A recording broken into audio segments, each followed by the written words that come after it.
खिलाड़ियों के साथ बिल्कुल जोर जुल्म हो रहा है, जबरदस्ती उनको घसीटा जा रहा है। तो वहां चला गया, वहां भी दौड़ में रख लाएगा, फर्स्ट पोजीशन आ गई। बाजरे में जाके इंजेक्शन लगाते हैं खुद और फिर वो भागते हैं। कोई सुविधा नहीं है बारडा में, पहले ग्राउंड था वो भी अब नहीं रहा। बारडा क्षेत्र में यदि सुविधाएं सरकार की तरफ से, सामाजिक संगठनों की तरफ से बच्चों का भविष्य बन जाए। 3 साल में मेडलों का शतक अपने नाम है, रिकॉर्ड समझो।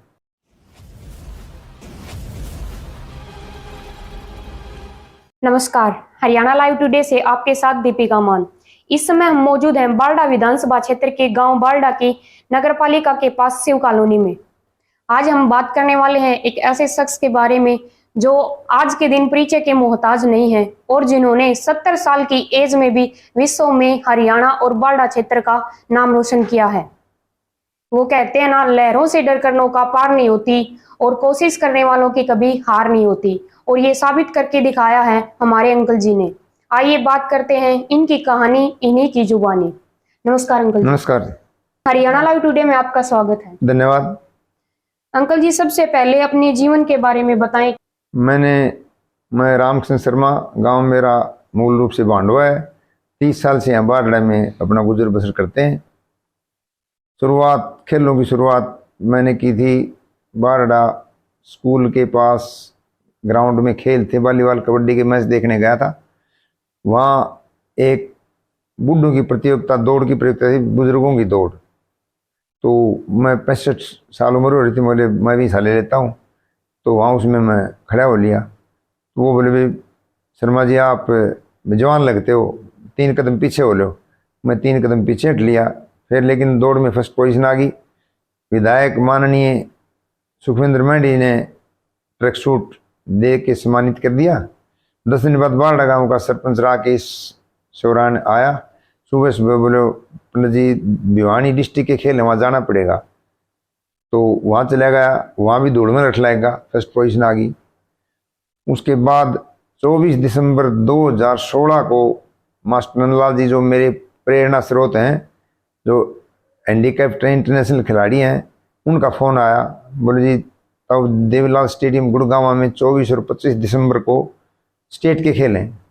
मैंने कहा जी मैं कल आ जाऊंगा 25 तारीख को। तो 25 तारीख को सुबह पहली बस पकड़ के वहाँ तब देवीलाल स्टेडियम गुड़गांव में गया। वहाँ 200 मीटर, 1500 मीटर और लॉन्ग जंप 3 गोल्ड मेडल लिए। पहले गोल्ड का नाम सुना हुआ था, देखे हुए नहीं थे। तो मन में उमंग हुई, खुशी भी हुई, परिवार के भी, हल्का की भी खुशी हुई। तो बहुत ही अच्छा लगा। 1 जनवरी 2017 को क्रांतिकारी चौक बारडा पर माननीय सांसद धर्मवीर जी, माननीय विधायक सुखविंदर मेंढी और व्यापार मंडल और सारा हल्का चौक पर मेरे को सम्मानित किया गया। 3100 रुपये ये लोई मोमेंटो और ग्राम गौरव सम्मान की उपाधि, ग्राम का गौरव, उससे सम्मानित किया गया। उसके बाद 21 जनवरी 2017 को चौधरी रणवीर यूनिवर्सिटी जींद में स्टेट के खेल थे। वहाँ 100 metre, 400 metre, 800 metre long jump और शॉर्ट पुट 5 गोल्ड वहाँ आ गए। 26 जनवरी को फिर हल्के की तरफ से सम्मानित कर दिया गया, 21,000 रुपये मोमेंटो वगैरह दे करके। फिर हमारे नेशनल के खेल हुए नासिक में, वहाँ से 3 गोल्ड और 2 सिल्वर वहाँ से आए नेशनल में। उसके बाद में फिर लगन सी लग गई, स्टेट, नेशनल, इंटरनेशनल तक पहुँच गए और इसी तरह शुरुआत हुई मेरी। अंकल जी, आपने बताया कि आपने खेल में भाग लिया, एक प्रतियोगिता में आप गए। उससे पहले आप क्या कार्य करते थे और ये खेल आपने कितनी उम्र में शुरू किया? मैं उससे सबसे पहले तो दूध का काम, दुकानदारी लाइन समझो ना, दूध का काम किया। भिवानी 100 किलोमीटर रोजाना साइकिल चलाता था मैं। उसके बाद में दुकानदारी की, फिर अनाज का बिजनेस किया, गांव में खरीद के मंडियों में सप्लाई। टाटा रखता था, एक पिकअप रखता था। और ये शुरुआत करने के बाद में फिर ये पिकअप भी दे दी और टाटा भी बेच दी और ये लगन सी लग गई। ये मैं 65 साल के करीब, मतलब 64 साल की उम्र में मैं शुरुआत कर दी थी मैंने खेलों की। अंकल जी कहते हैं कि किसी भी कार्य में सबसे पहले फैमिली का हाथ होता है, तो आपके परिवार का कितना सहयोग रहा था इसमें? मेरे परिवार का बहुत ही सहयोग मेरे पुराना स्रोत तो हैं मास्टर नंदलाल जी, और घर वाले मेरा काफ़ी सहयोग देते हैं, बच्चे भी, और जो मेरी जो पत्नी है उनका तो विशेष सहयोग रहता है, क्यों ये बच्चों को कहती रहती हैं खान पान का इनका ध्यान रखना, वो बहुत ही ध्यान रखती है मेरा। और आर्य समाज की टीम है, उससे भी मेरे को काफ़ी प्रोत्साहन मिला है, और बुराई से बचे हुए हैं, न कभी जन्म से चाय पीने बीड़ी कोई नशा पता नहीं, लोगों का नशा या बुराई छुटवाते हैं। तो इस तरह हमारा चल रहा है प्रोग्राम। आपको खेल के क्षेत्र में सरकार से भी कोई मदद मिली हुई है? सरकार ने उस टाइम मेरे पास 86 गोल्ड मेडल थे। उस टाइम हरियाणा सरकार ने चंडीगढ़ पंचकुला में 18 दिसंबर 2019 को स्टेट अवार्ड से सम्मानित किया था और 10,000 रुपये का चेक दिया था। बाकी और कोई मदद नहीं है दी गई है। अब स्टेट नेशनल इंटरनेशनल खेल लिए अब टोटल 191 मेडल हो गए, जिसमें से 3 गोल्ड मेडल तो इंटरनेशनल के हैं और 93 गोल्ड मेडल नेशनल के हैं, 20 सिल्वर नेशनल के हैं, 5 ब्राउन नेशनल के हैं और 70 गोल्ड मेडल स्टेट के हैं। 3 साल में मेडलों का शतक अपने नाम है, रिकॉर्ड समझो। इस उम्र में अंकल जी वृद्ध व्यक्ति होते हैं, वो खाट पकड़ लेते हैं कि वही नहीं कोई भी काम नहीं किया जाएगा। आपने इस उम्र में मैदान को अपना सब कुछ समझा है, तो आपने किस प्रकार अपने शरीर को मेंटेन किया इस क्षेत्र के लिए? देखो, सबसे पहले तो बुजुर्गों का आशीर्वाद, माँ बाप का आशीर्वाद, और बुराई जिसमें होती है वो तो कामयाब नहीं होता, तब बुराई से बचे हुए हैं। समाज सेवा में ज़्यादा ध्यान है और भगवान पर भी विश्वास काफ़ी रखते हैं, तो इसलिए ये उपलब्धि हासिल हुई। और हल्के का सहयोग भी काफ़ी है, भाईचारे का सहयोग है। इस सरकार से तो कुछ नहीं मिला, लेकिन कभी 15 अगस्त को, 26 जनवरी को, नए साल को, शहीदी दिवस को कभी 21,000, कभी 11,000, कभी 5100 सम्मानित करते रहते हैं। उससे थोड़ा प्रोत्साहन मिलता रहता है, तो इससे काम भी चल जाता है। जो स्टेट नेशनल इंटरनेशनल खेलते हैं उसमें, और स्पेन और मलेशिया के लिए क्वालिफाई थे, लेकिन आर्थिक स्थिति के कारण वहाँ नहीं जा सके, तो अब भाई सरकार से कुछ सहायता मिली नहीं, क्या करें। अंकल जी अपने खान पान के बारे में बताएं कि आपने इस उम्र में किस तरह से अपने शरीर को स्वस्थ रखा और प्रैक्टिस की है, कितनी प्रैक्टिस करते थे आप, कितने बजे उठते थे, दौड़ लगाते थे? सुबह 4 बजे बिस्तर से उठ के फ्रेश हो गए, फिर ग्राउंड में चला जाता था और वहाँ 1 घंटा प्रैक्टिस अपनी करता था, कुछ देर योग करता था, तो उससे शरीर भी ठीक रहता है। आर्य समाज में भी योग करता था मैं जाके, तो आर्य समाज का भी बहुत योगदान है। तो खान पान कैसा है, घर का दूध वो तो ले लेते नहीं, मोल लिया वहाँ। घी में गणपति डायरी रिसेंट का घी खाता हूँ। बैल रिसेंट गणपति डायरी है, तो रिसेंट का घी मैं 2-3 साल से खाता हूँ। वो बढ़िया घी है, मैं उससे काफ़ी वो मतलब सेवन करता हूँ उसका। और बस इसलिए ये बुराई से बचे हैं, इसी का कारण है भी। अंकल जी आपने दौड़ में कौन सी दौड़ में भाग लिया, जैसे 100 मीटर, 200 मीटर, 500? हाँ, मैं 100 मीटर में, 200 metre, 400 metre, 800 metre, 1500 metre, long jump, hurdle race, triple jump मैं सारा कर लेता हूँ। और 10 किलोमीटर रेस दिल्ली में हुई थी, उसमें फर्स्ट पोजीशन आई थी 45 मिनट 39 सेकंड में, तो उसमें 15,000 रुपये वहाँ उन्होंने दिए थे। और ये गांव में रेस होते हैं, ग्रामीण स्तर पर ये पंचायतें करवाते हैं, उनमें मैं हरियाणा में जाता हूँ, राजस्थान में भी चला जाता हूँ, यूपी में भी चला जाता हूँ। वहाँ से कभी 1100, 2100, 3100 रुपये मोमेंटो वगैरह, तो उससे खर्चा चल जाता है मेरा। वर्तमान के जो युवा तैयारी कर रहे हैं, हाँ, उनके बारे में आपका क्या कहना है? देखो, आज का युवा नशे की तरफ, काफ़ी नशे की गिरफ्त में है, तो मैं तो उनको यही कहूँगा भाई नशे से बचो। कई देखता हूँ मैं, हमारी प्रतियोगिता जो होती है गांव में, बाजरे में जाके इंजेक्शन लगाते हैं खुद और फिर वो भागते हैं, उनकी ज़िंदगी खराब हो जाएगी। उनको मैं यही आह्वान करता हूँ भाई नशे से बचें, माँ बाप का कहना मानो, गुरुजनों की सेवा करो और सुबह 4 बजे बिस्तर छोड़ दो, ग्राउंड में जाओ, कामयाबी उनके कदम चूमेगी।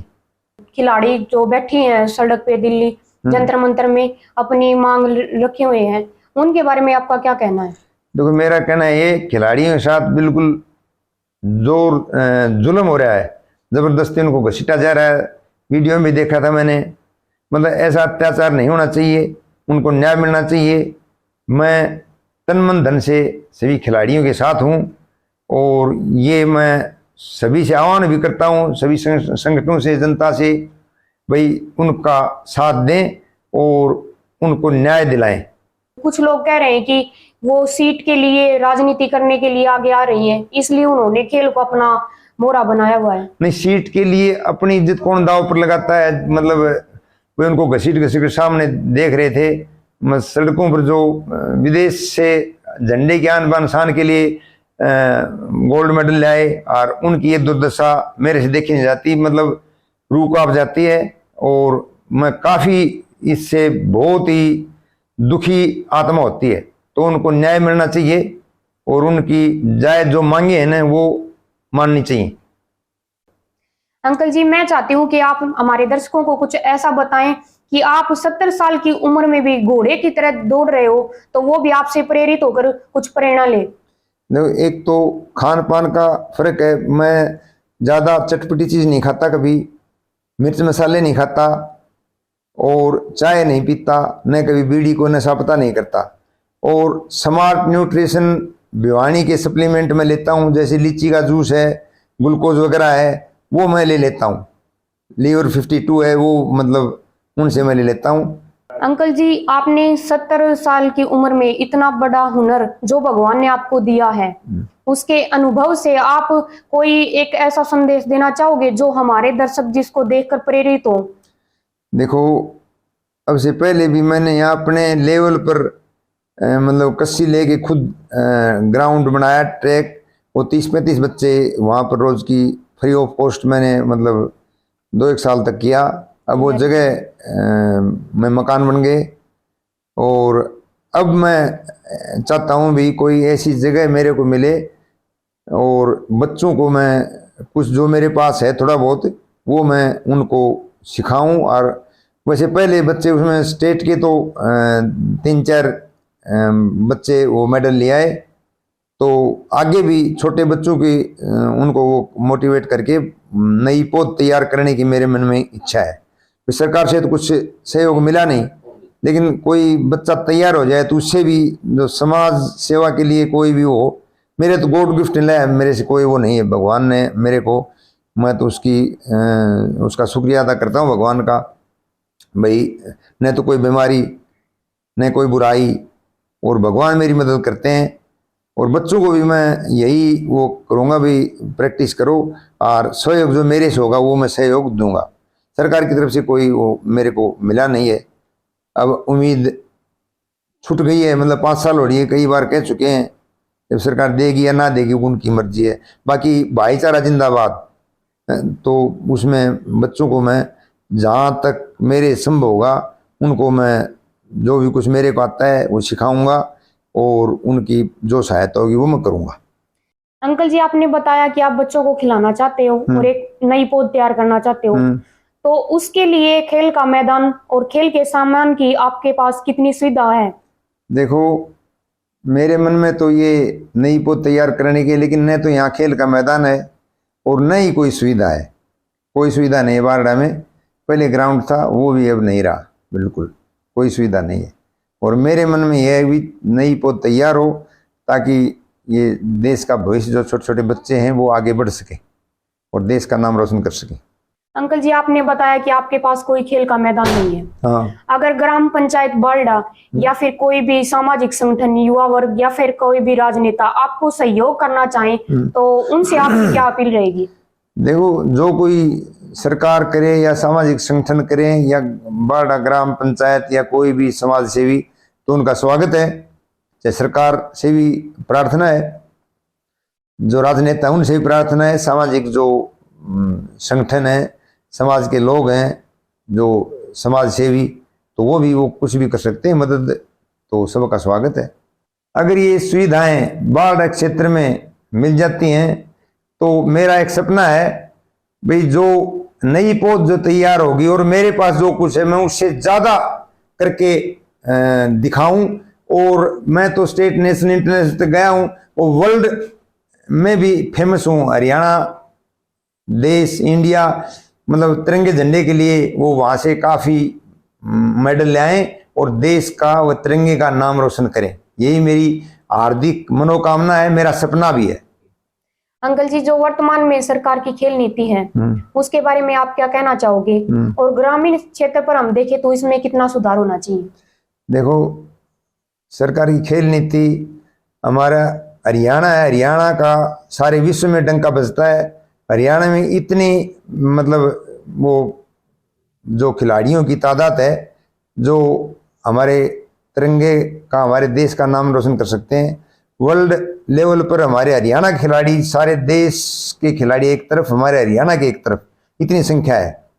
और उनको यदि सभी सुविधाएं मिल जाएं तो काफ़ी आगे तक अपना देश का नाम रोशन कर सकते हैं। और ग्रामीण लेवल पर भी मैं ये कहना चाहूँगा कि हर एक गांव में तो पॉसिबल नहीं हो सकेगा, लेकिन हर एक तीसरे गांव में स्टेडियम होना चाहिए, खेल सुविधाएं सारी मिलनी चाहिए। इब जैसे हमारे क्षेत्र में, बाढ़ क्षेत्र में लड़कियों के लिए कोई भी, न तो कोई एकेडमी है, न कोई वॉलीबॉल। मेरे पास कम से कम 15 लड़की ऐसी थी, लेकिन वो स्टेडियम नहीं है। हाई जंप की लड़की, वो गद्दे नहीं है, तो वो स्टेट तक खेल करके यहीं घर पर बैठ गई। बाहर जाने का, कोई भेजने का बच्चों का धर्म नहीं है। तो सुविधाओं की कमी के कारण वो बच्चे मन महसूस के रह गए, उनको कोई सुविधा नहीं। यदि ग्रामीण क्षेत्र में भी, शहर में तो, बड़े शहरों में तो स्टेडियम वगैरह हैं, सुविधाएं मिलती हैं, लेकिन ग्रामीण क्षेत्र में वॉलीबॉल की एकेडमी लड़कियों की भी होनी चाहिए। और हर तीसरे गांव में भाई स्टेडियम होना चाहिए या खेल मैदान, बढ़िया खेल मैदान होना चाहिए, ताकि ग्रामीण क्षेत्र के बच्चे भी आगे जाकर स्टेट, नेशनल, इंटरनेशनल में अपना भविष्य बना सकें और देश का नाम रोशन कर सकें। तो सरकार से भी मेरी ये हाथ जोड़कर प्रार्थना है कि ग्रामीण स्तर पर भी ये सुविधाएं दी जाएं और बच्चों के लिए जो खेल का सामान है वो उपलब्ध कराया जाए। तो यही मेरी प्रार्थना है, जिससे बच्चों का भविष्य संवर जाए। आपने 70 साल की उम्र में भी इतने मेडल लिए हैं और इंटरनेशनल तक आपने डंका बजवाया है अपना, तो इसके बाद आपका अगला कदम क्या होगा? अगला कदम तो ऐसा है, यदि मेरे को सरकार मदद दे दे तो मैं वर्ल्ड लेवल पर मैं लिख के दे सकता हूँ। वैसे भगवान की इच्छा है, लेकिन मेरे अंदर हौसला इतना है, जज्बा भी है, भाई मैं वर्ल्ड लेवल पर देश के लिए कई गोल्ड मेडल ला सकता हूँ। अंकल जी, जैसा कि आपने पूरे इंटरव्यू में बताया कि इतनी कमजोर परिस्थिति और एक सामान्य परिवार से होकर आपने एक प्रतियोगिता में भाग लिया, खुद के अंदर जो इंसान है उसको जगाया और वर्ल्ड में अपना डंका बजाया है, अपने हुनर को दिखाया है। 70 साल के अनुभव से आप, मेरे दर्शक देख रहे हैं, उनके लिए आप चलते चलते क्या 2 शब्द कहना चाहोगे? ऐसा है, बुजुर्गों को तो मैं ये कहना चाहूँगा जो 60, 65, 70, 80 साल के हैं, सुबह एक दिनचर्या बनानी चाहिए। भाई सुबह इस टाइम उठना है, घूम के आना है, सुबह ताज़ी हवा, फेफड़ों में ऑक्सीजन जाए। भाई रेस ना लगा सो तो वैसे मॉर्निंग वॉक करनी चाहिए। और युवाओं को ये कहना चाहूँगा कि वे नशे से बचें और अपनी प्रैक्टिस करें, तो उनको कामयाबी मिलेगी। जिस प्रकार अंकल जी ने बताया कि कैसे उन्होंने दूध का कार्य किया और प्रतियोगिता में भाग लिया और वर्ल्ड में खुद के हुनर को दिखाया है, तो मैं चाहूंगी कि हर एक व्यक्ति, हर एक मेरा दर्शक जो इस इंटरव्यू को देख रहा है, चाहे वो बुजुर्ग हो या फिर युवा वर्ग या फिर मेरी माता या बहनें जो भी देख रहे हैं, वो इनको प्रेरणा स्रोत मानकर अपने हर एक कदम को उठाएं और इन जैसे इन्होंने 70 साल की उम्र में अंदर के इंसान को जगाया है, वैसे हर एक व्यक्ति को अपनी जीवन में कोशिश करनी चाहिए। अंकल जी, इस प्रकार आप हमारे साथ जुड़े और आपने अपने जीवन की हर एक बात हमसे शेयर की है, उसके लिए मैं आपका बहुत बहुत धन्यवाद करना चाहती हूँ। धन्यवाद जी, आपका भी, आपके चैनल का भी बहुत बहुत धन्यवाद। देश विदेश की खबरें देखने के लिए जुड़े रहें हरियाणा लाइव टुडे के साथ। अपना प्यार सपोर्ट बनाए रखें, जिसके बल पर हम आगे आपके साथ ऐसे इंटरव्यू साझा करते रहें।